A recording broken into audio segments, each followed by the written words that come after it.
Seja bem-vindo a essa série Atos dos Apóstolos de Lucas, o Espiritismo e a Mediunidade. Nós estávamos falando da mediunidade do Paulo, como já falamos lá atrás da mediunidade do Filipe, da mediunidade do Pedro, de alguns companheiros, porque esse livro todo é falando sobre mediunidade, porque é falando da vida dos discípulos a serviço do Cristo. Entendendo mediunidade é mais fácil. Então ele está indo agora contando parte da história do Paulo. Paulo estava preso lá em Cesárea, porque ele estava em Jerusalém e houve uma rebelião em Jerusalém dos judeus querendo matar o Paulo.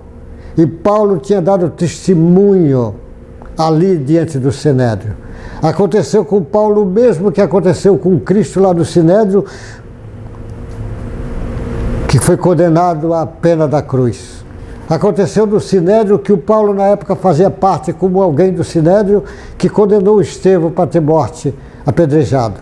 E agora eles estavam querendo matar Paulo. Paulo passou pela mesma experiência. E Jesus disse para Paulo, não, coragem, não temas, porque a demonstração que você dá aqui diante do Sinédrio, falando sobre mim, você vai falar em Roma. Então ele sabia que não ia morrer. Então eles tentam matar Paulo, mas o Paulo é levado lá para o pelotão lá em Jerusalém inicialmente. O comandante, no outro dia, o Sinédrio vai pedir para levar Paulo de novo para conversar com ele, mas eles combinam que 40 homens, mais de 40 homens, iam matar o Paulo na estrada, na rua, naquelas ruas estreitas de Jerusalém.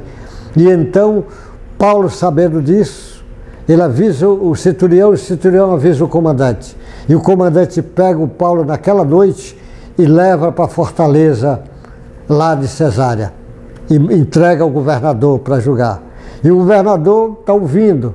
O governador quer fazer a média lá com os judeus, porque ele era um corrupto, mas o Sinédrio vai lá. Paulo de novo enfrenta eles. Eles trazem um orador para condenar Paulo, mas o Paulo derrota todos eles. E o Sinédrio quer que ele vá julgar. E o governador pergunta ao Paulo se Paulo quer ser julgado do Sinédrio. E ele diz, não, eu quero ser julgado por César, lá em Roma. E aí ele não pode fazer mais nada. Paulo será julgado por César. E se incomoda muito aqui os judeus. Incomoda tanto que ele fica preso 2 anos, vão deixando lá, porque o governador é corrupto, o Festo. Ele diz, passaram alguns dias, que o Paulo estava lá preso, o rei Agripa e Berenice chegaram a Cesárea, era o rei, a fim de saudar Festo. Como se demorasse ali alguns dias, Festo expôs ao rei o caso de Paulo, dizendo, Félix deixou aqui preso este homem, a respeito de que os principais sacerdotes e anciões dos judeus apresentaram queixa quando eu estive em Jerusalém, pedindo que eu condenasse. Eu lhe disse que não é costume dos romanos condenar quem quer que seja, sem que o acusado tenha presente os seus acusadores e possa defender-se da acusação. Ele fazendo a média dele também. Assim, quando eles vieram para cá, sem nenhuma demora, no dia seguinte, apresentando-se no tribunal, determinei que o homem fosse trazido. Levantando-se os acusadores, não mencionaram nenhum dos crimes de que eu suspeitava. Trazia contra eles algumas questões referentes à sua própria religião, e particularmente a certo morto, chamado Jesus, que Paulo afirma está vivo.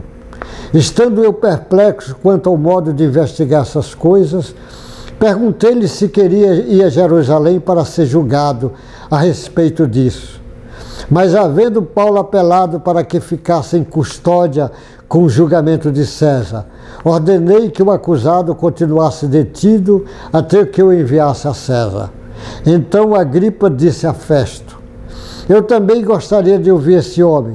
Festo respondeu, amanhã você poderá ouvi-lo. Você veja como está tudo. O Festo já dizendo para o rei lá, que era um personagem mais importante do que ele, que governava a região maior ainda, e que o Paulo pede para ir para Roma. Mas ele não tem nem acusação, mandar Roma ser uma acusação direita, ele está com dificuldade.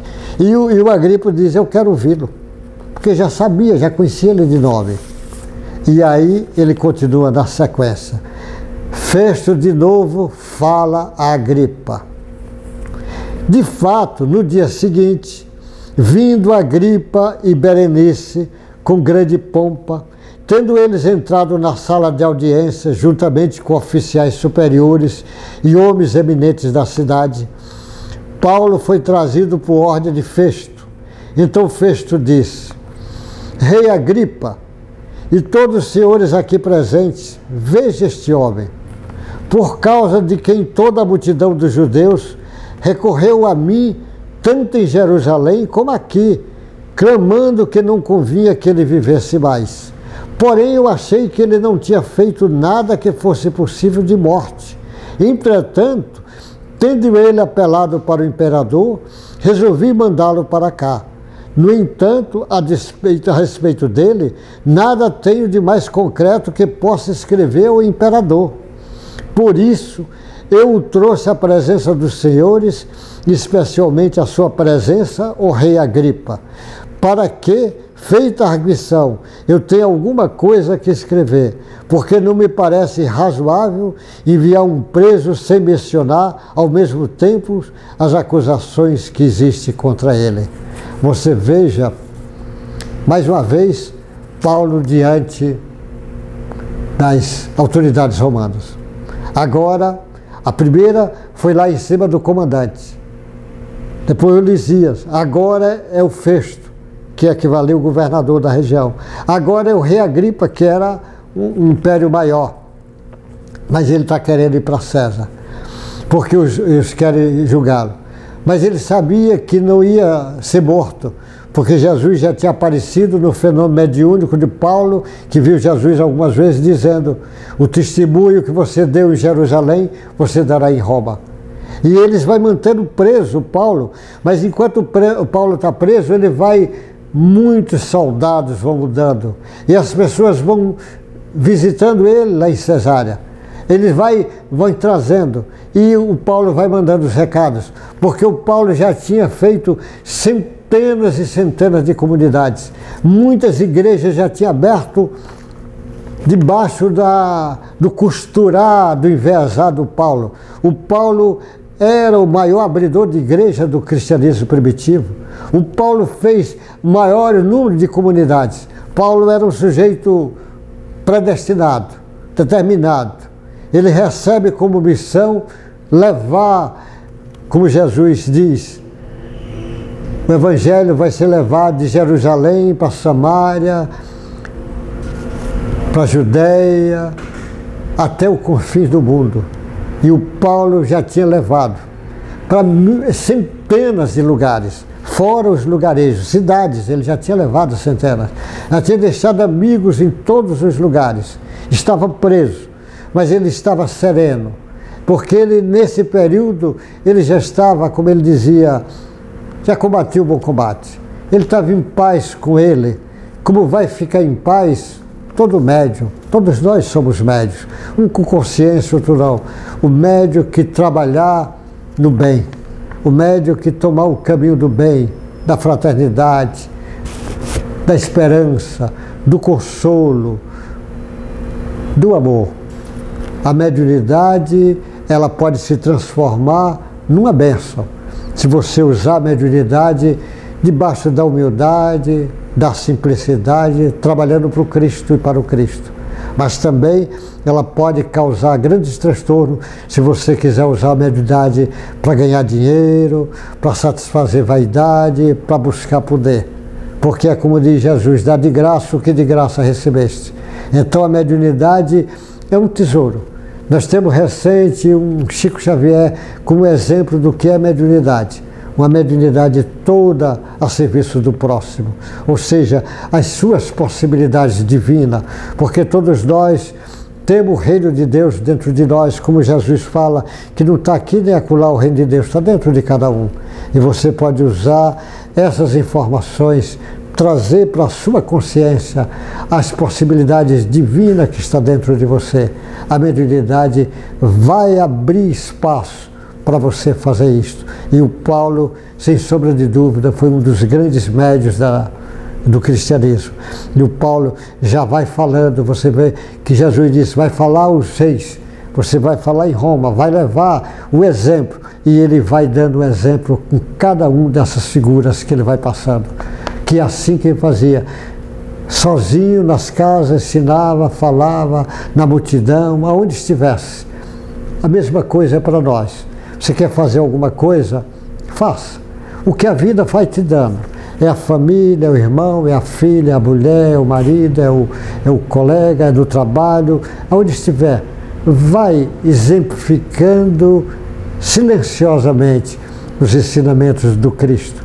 Vai trabalhando, sem ficar preocupado, porque o comando está de Deus. Deus não deixa nada acontecer sem a permissão dele. Jesus, olha o exemplo. Jesus, ele não ficou preocupando quem é que ele vai fazer.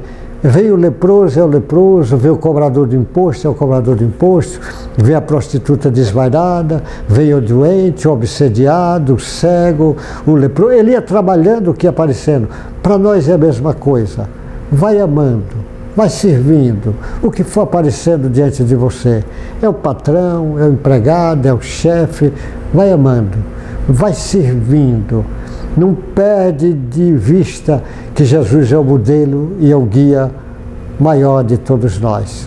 O Espiritismo volta para relembrar o cristianismo e o entendimento do ato dos apóstolos, para você compreender aquelas primeiras comunidades cristãs, é para você entender o centro espírita é, na realidade, uma réplica daquelas primeiras comunidades, da Casa do Caminho, de Antioquia, lá de Samaria, de Cesária, de Filipos, de Corintos e de tantas outras. Meu irmão, que Deus te guarde, te abençoe, boa sorte, que a paz de Jesus fique com você, com sua família, com seus amigos, encarnados e desencarnados. Até o próximo encontro nosso.